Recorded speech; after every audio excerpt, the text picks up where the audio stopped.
काता का saint Mary sacred heart church, जो चर्च के अलावा नन हॉस्टल भी था। जवान लड़कियां जो दुनिया के सारे बंधन और वैभव त्याग कर जीसस और मानवता की सेवा करने की कसम खाती थी, वो इसी हॉस्टल में रहकर अपनी ट्रेनिंग के कुछ साल बिताती थी।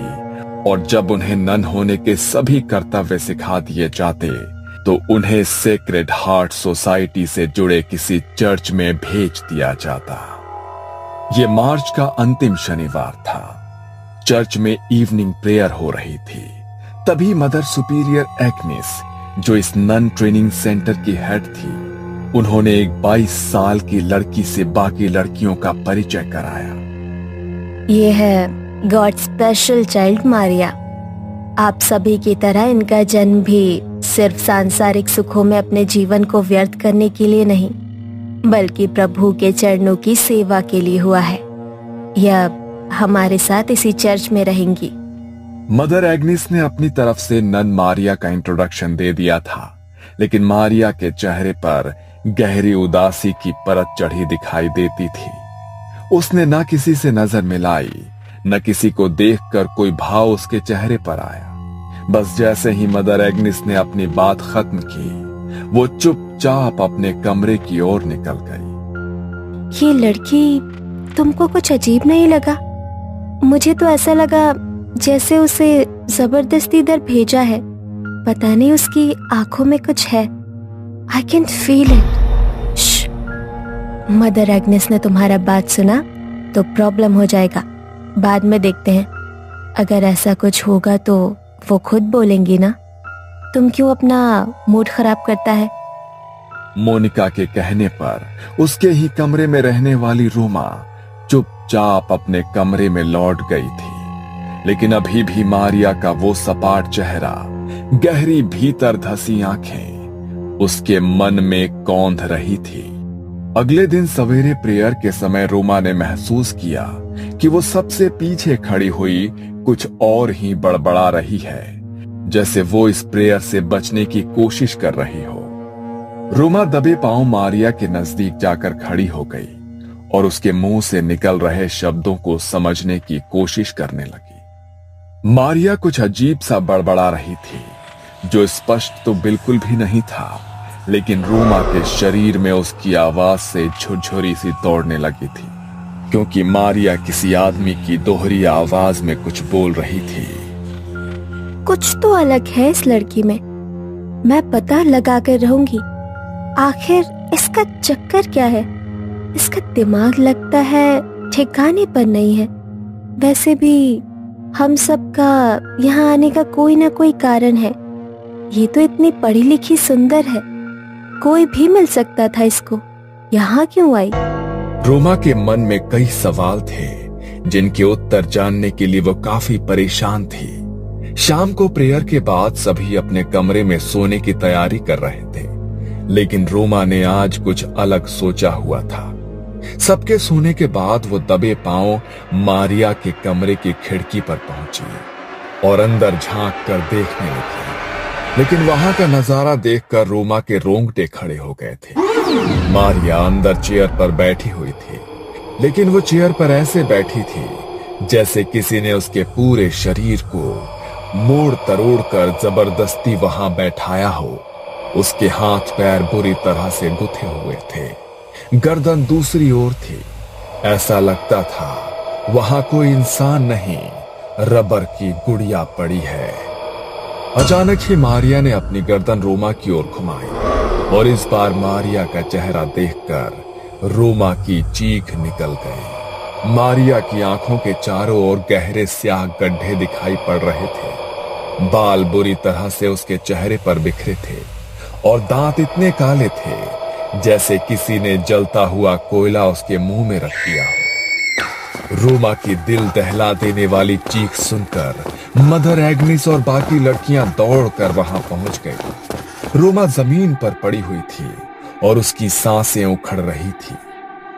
तुम यहाँ क्या कर रही हो? क्या हुआ है?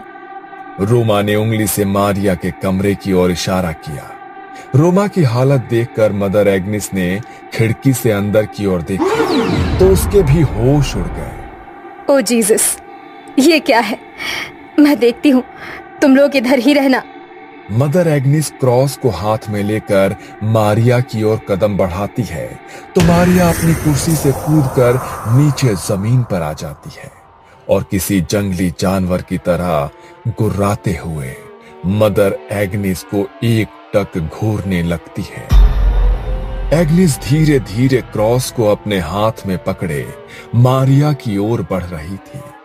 तभी अचानक उनके हाथ से क्रॉस छूटकर नीचे गिर पड़ता है। अगले ही पल मारिया की आंखों की पुतली काली हो जाती है। उसकी उंगलियां कड़कड़ की आवाज के साथ पीछे घूम जाती है और मारिया किसी जानवर की तरह एग्निस के ऊपर छलांग लगाकर उसके हाथ का मांस चबा डालती है। वो किसी शैतान की तरह मदर एग्निस का मांस अपने मुंह में दबाए वहां खड़ी हुई थी और मदर एग्निस दर्द से बेहाल हो रही थी। हमला करने के बाद मारिया वापस जाकर उसी कुर्सी पर बैठ जाती है और अजीब सी आवाज में कुछ बड़बड़ाने लगती है। मारिया के मुंह से सुनाई दे रही आवाज ऐसी थी मानो एक साथ 2-3 लोग बोल रहे हों। चीख पुकार सुनकर चर्च में रहने वाले फादर भी वहां पहुंच जाते हैं और मदर एग्निस की ऐसी हालत देखकर उन्हें वहां से बाहर ले आते हैं। मारिया अभी कुछ शांत दिखाई दे रही थी और इसी मौके का फायदा उठाकर मारिया को उसके कमरे में बंद कर दिया जाता है। मारिया की ऐसी हालत देखकर सभी हैरान थे। बाकी की लड़कियों में भी डर का माहौल बन गया था। फादर स्टीव समझ चुके थे कि ये कोई इंसानी नहीं, शैतानी ताकत का काम है। इसलिए बाकी की लड़कियों को उस कमरे से दूर रहने की सलाह दी जाती है और वो क्रॉस को माथे से लगाकर कुछ बुदबुदाने लगते हैं। अगले दिन सुबह प्रेयर का समय था। फादर ने सभी ननों को मारिया के कमरे के बाहर बुलाया और एक साथ प्रेयर करने के लिए कहा। पवित्र जल हाथ में लेकर फादर मारिया के कमरे में दाखिल हुए। एक तरफ बाकी की नन मिलकर लगातार प्रेयर कर रहे थे और दूसरी ओर फादर हाथ में पवित्र जल लेकर मंत्र बोलते हुए उसकी ओर बढ़ रहे थे।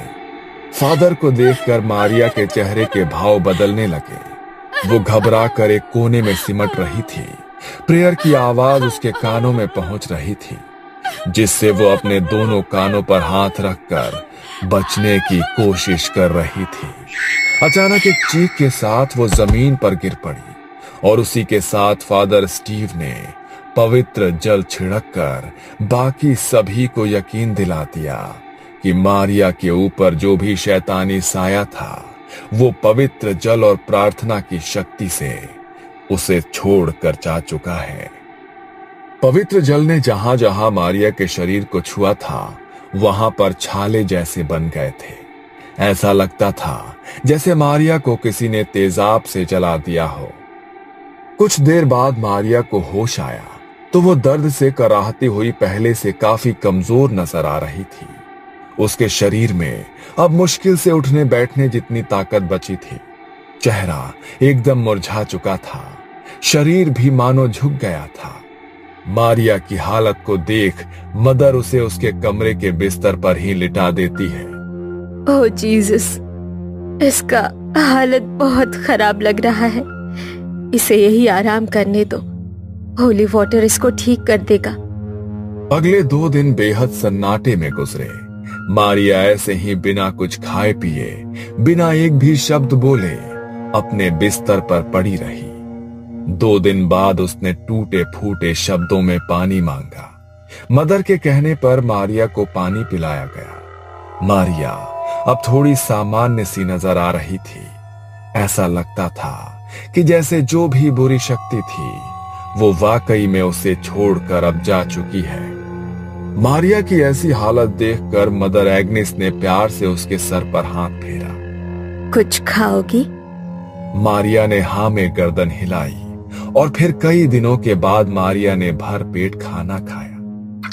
वो खाती ही जा रही थी जैसे न जाने कितने सालों से भूखी हो। जैसे जैसे समय बीत रहा था, मारिया के खाने की गति और तरीका बदलते जा रहा था। मारिया का पूरा मुंह खाने से सन गया था। खाना खाने के बाद मारिया कुछ अलग सी नजर आने लगी थी। एक बार फिर उसकी आंखें बदलने लगी और वो कुछ अजीब सी भाषा में बड़बड़ाने लगी। ये बार बार अलग भाषाओं में बोल रही है, लेकिन इसने इतनी सारी भाषाएं सीखी कब? आप तो कह रही थी ये अनाथ आश्रम में रहकर पढ़ी है। क्या वहाँ पर ये सब भी सिखाते हैं? और आपने उसे खाना खाते हुए देखा? ऐसा लग रहा था जैसे कोई इंसान नहीं, जानवर खा रहा हो। मुझे नहीं लगता ये अपने होश में है। इस समय जो कुछ भी कर रही है ये उसके अपने बस में नहीं है। इससे पहले कि कोई कुछ कर पाता, मारिया एक बार फिर से नॉर्मल हो गई थी। ऐसा लगता था अभी कुछ देर पहले जो भी हुआ उसे उसकी जानकारी ही नहीं है। मारिया का स्वभाव गुजरते समय के साथ अजीब और अजीब होता जा रहा था। मदर एग्नेस और फादर स्टीव समझ गए थे कि मारिया को संभाल पाना उनके बस का नहीं है। मारिया को शुक्रवार तक यहाँ पर ही रखना होगा, उसके बाद फादर एडमंड ही कुछ कर सकते हैं। 3 दिन बाद शुक्रवार को फादर एडमंड वहां आए और देर रात सबके सोने के बाद एक्सोर्सिज्म यानी कि मुक्ति की प्रक्रिया शुरू की।